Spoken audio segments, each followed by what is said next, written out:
Baik, Assalamualaikum warahmatullahi wabarakatuh. Hari ini kita akan diskusi tentang nursing diagnose. Apa sih yang dimaksud dengan nursing diagnose? Kemudian tujuannya dari nursing diagnose itu apa? Kita akan bahas itu hari ini. Nah, ini adalah learning outcome kita hari ini. Ada sejarah, kemudian ada tujuan, kemudian ada komponen diagnosa Nanda, framework dari Nanda, sistematika Nanda, dan sistematika SDKI. Untuk yang sistematika SDKI nanti akan saya bahas hanya sekilas, jadi hanya selayang pandang saja, karena nanti akan ada kuliah lanjutan dari Pak Harif, seperti itu. Nah, untuk sejarah diagnosa keperawatan sendiri, sebenarnya diagnosa keperawatan itu merupakan tahap kedua dalam proses asuhan keperawatan atau dalam proses-proses keperawatan. Nah, untuk mencapai atau menegakkan sebuah diagnosa diperlukan critical thinking, di mana itu merupakan decision making atau critical thinking yang kalian gunakan untuk membuat keputusan decision making dalam menginterpretasikan hasil dari pengkajian. Nah, diagnosa sendiri diperkenalkan pertama kali dalam literatur pada tahun 1955 melalui terminologi sebuah proses. Nah, kemudian pada awal proses keperawatan hanya terdiri dari 3 tahap, dan pada tahun 1967 Yura dan Walsh mengidentifikasi ada 4 tahap proses keperawatan yang meliputi pengkajian, perencanaan, implementasi, dan evaluasi. Kemudian secara formal, identifikasi ini dimulai dari 1973. Jadi sebelum itu belum secara formal diselenggarakan gitu ya. Kemudian ini dipelopori oleh Christine Gabby dan Mary Ann Levin. Ya, mereka berdua adalah seorang dari Fakultas Keperawatan di Universitas St. Louis. Nah, awalnya mereka ini mengidentifikasi peran perawat di bagian ambulatori.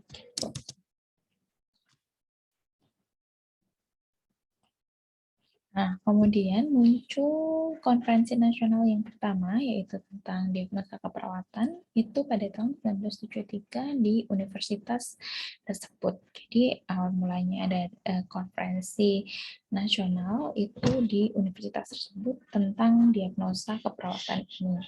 Kemudian itu terselenggara lagi pada tahun 1975, kemudian 1980, dan setiap 2 tahun sekali untuk saat ini ya.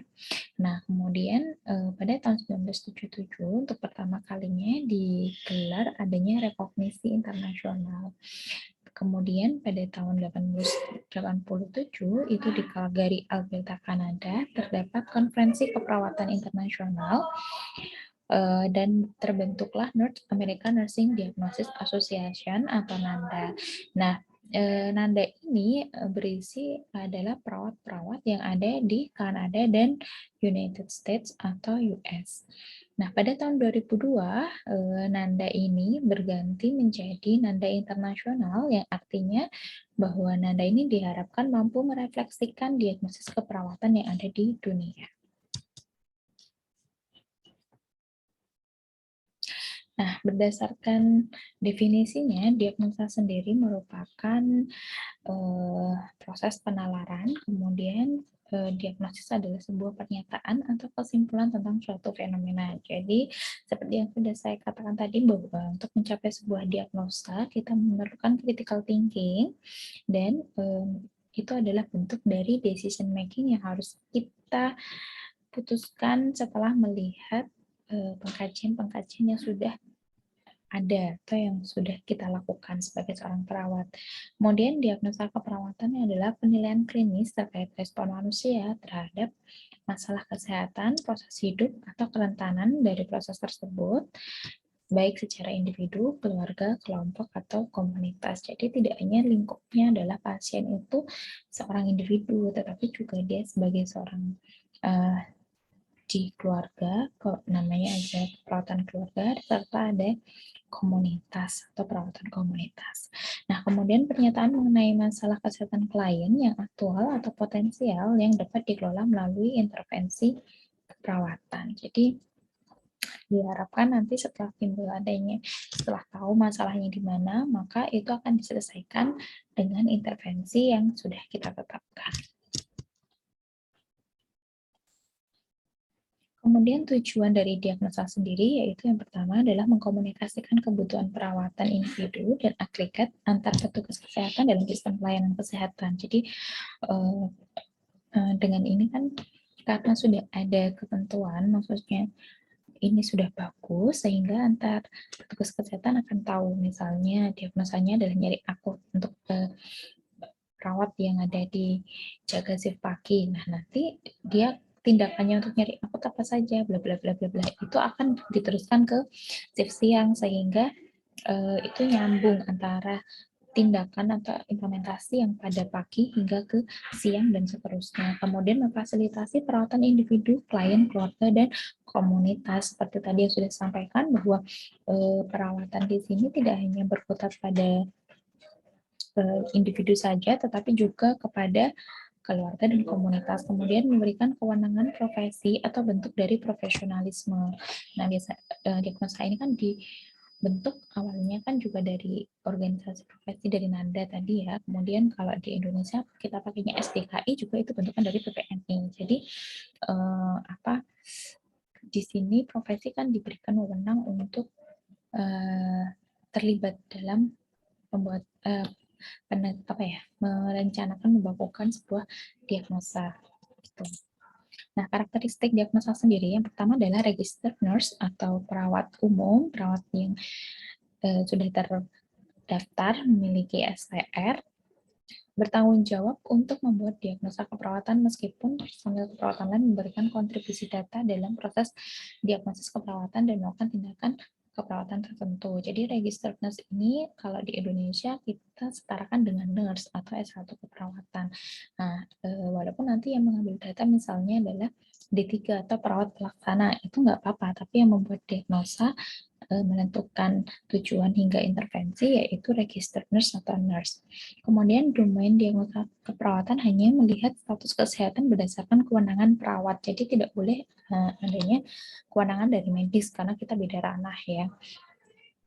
Kemudian diagnosa keperawatan dibuat hanya setelah pengumpulan data yang sistematis dan teliti. Jadi kita tidak bisa membuat sebuah diagnosa tanpa melakukan pengkajian ya. Nanti kita akan bahas pengkajian itu ada beberapa gitu.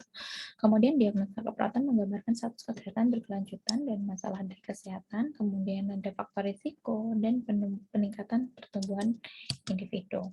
Nah, ini yang saya maksud tadi. Jadi diagnosa keperawatan itu berbeda dengan diagnosa medis.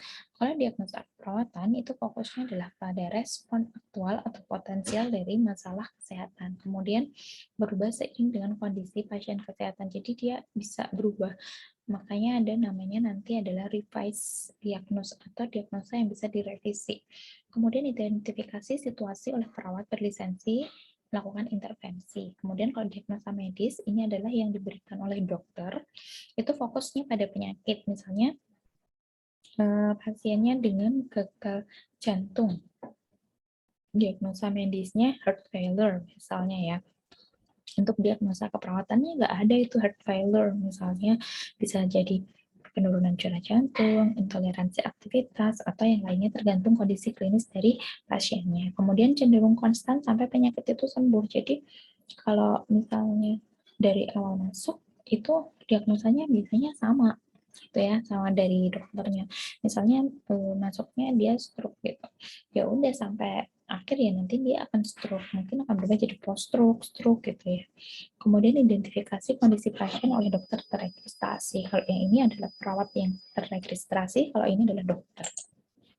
Kemudian diagnosanya itu ada beberapa statusnya, yaitu diagnosa aktual, kemudian ada health promotion, ada risiko, ada diagnosis sindrom. Diagnosa aktual itu hadir bersamaan timbulnya gejala pada saat pengkajian keperawatan. Kemudian kalau health promotion itu kesiapan dalam perilaku untuk meningkatkan kondisi sehat. Jadi biasanya ini health promotion itu untuk yang kondisi wellness atau sejahtera atau untuk pasien-pasien yang sehat. Jadi kan pasien dalam perawatan tidak hanya yang sakit saja, tapi yang sehat juga akan dikaji dan diberikan intervensi. Kemudian risiko itu adalah gejala tidak muncul saat itu, tetapi adanya faktor risiko mengindikasikan penanganan perawatan. Jadi misalnya risiko infeksi, tapi tandanya belum muncul, cuman beberapa hal itu dapat menjadi pemicu adanya infeksi. Contohnya ada luka gitu ya, tapi lukanya belum infeksi, belum ada demam, belum ada bengkak, belum ada nanah misalnya, tapi tetap dia masukkan ke risiko infeksi. Kemudian diagnosis sindrom itu mendeskripsikan diagnosa perawatan yang memiliki intervensi yang mirip. Nah, ini untuk Nanda, tujuan dari Nanda sendiri adalah untuk mendefinisikan, merevisi, dan mempromosikan taksonomi dari terminologi diagnostik pada penggunaan Nanda secara umum. Jadi, kalau Nanda itu sudah terkotak-kotak, maksudnya sudah terpisah antara satu dengan yang lainnya, sehingga kita bisa mudah membaca, mudah mengidentifikasi, gitu ya. Kemudian, itu kita jadi lebih mudah untuk melakukan intervensi, gitu. Karena sudah ini harusnya kondisi ini diagnosanya ini gitu. Kemudian taksonomi sistemnya klasifikasi atau kategori yang berasal dari prinsip tunggal atau set of principle. Nah, ini adalah tipe diagnosa di Nanda, itu ada risiko, ada aktual, ada promosi kesehatan.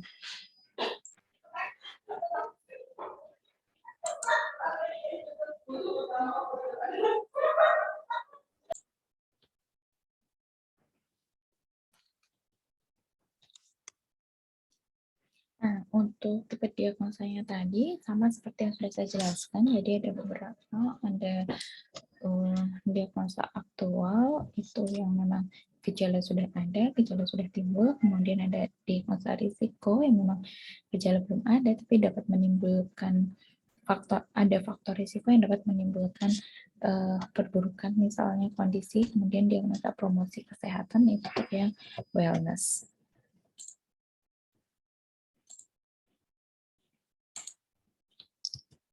Nah, untuk status diagnosa keperawatan ini untuk penjelasan selanjutnya. Tadi misalnya diagnosa aktual, contohnya adalah ineffective advisory atau bersihan jalan nakas tidak efektif pada jemaah. Kemudian kalau yang promosi kesehatan ada kesiapan untuk peningkatan nutrisi, misalnya. Kemudian kalau yang risiko, risk for infection, tadi sudah saya jelaskan. Komponen untuk diagnosa Anda sendiri ada problem, ada etiologi, ada simptom. Kalau problem itu merupakan label diagnosis yang menggambarkan masalah kesehatan klien atau respon terhadap terapi yang diberikan.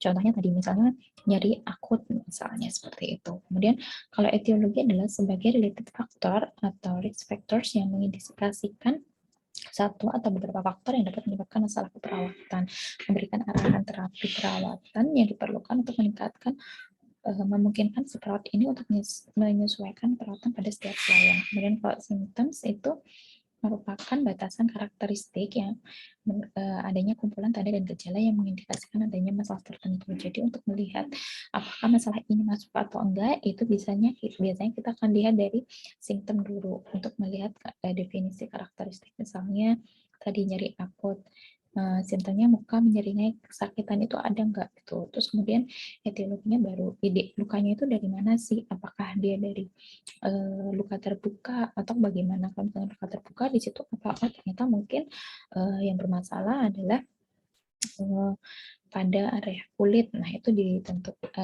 dipilih bagian mana yang berhubungan dengan kulit, barrier gitu. Kemudian tadi hampir sama sih sebenarnya ya. Cuman kalau ini kita lebih ke masalahnya. Jadi kayak misalnya defisiensi itu dia ada ketidakakuatan jumlah, kualitas, dan derajat, ketidakcukupan, kemudian ketidaklengkapan. Dan kalau ada gangguan atau impaired, adanya perburukan, kelemahan, kerusakan, dan pengurangan. Kemudian kalau decrease, penurunan ukuran jumlah dan derajat, kemudian ada ineffective, itu berarti ketidakefektifan atau tidak cukup efektif untuk memproduksi sampai yang diinginkan.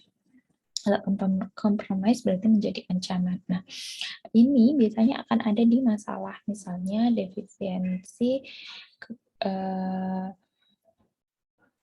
zat nutrisi kurang dari kebutuhan tubuh misalnya, kemudian atau gangguan pola tidur misalnya, gitu ya. Jadi biasanya ada di masalahnya. Kemudian tadi etiologi menunjukkan adanya terapi perawat, ternyata perawat mampu memberikan perawatan individu. Nanti akan ada di contohnya. Kemudian ini definisi karakteristiknya, misalnya di sini tadi diagnosa ada activity intolerance, kemudian relative activity intolerance, bisa jadi dia imbalance between oxygen supply and demand. Jadi karena ada gangguan jantung misalnya, kemudian antara oksigen yang diminta dengan yang keluar itu enggak sama. Gitu.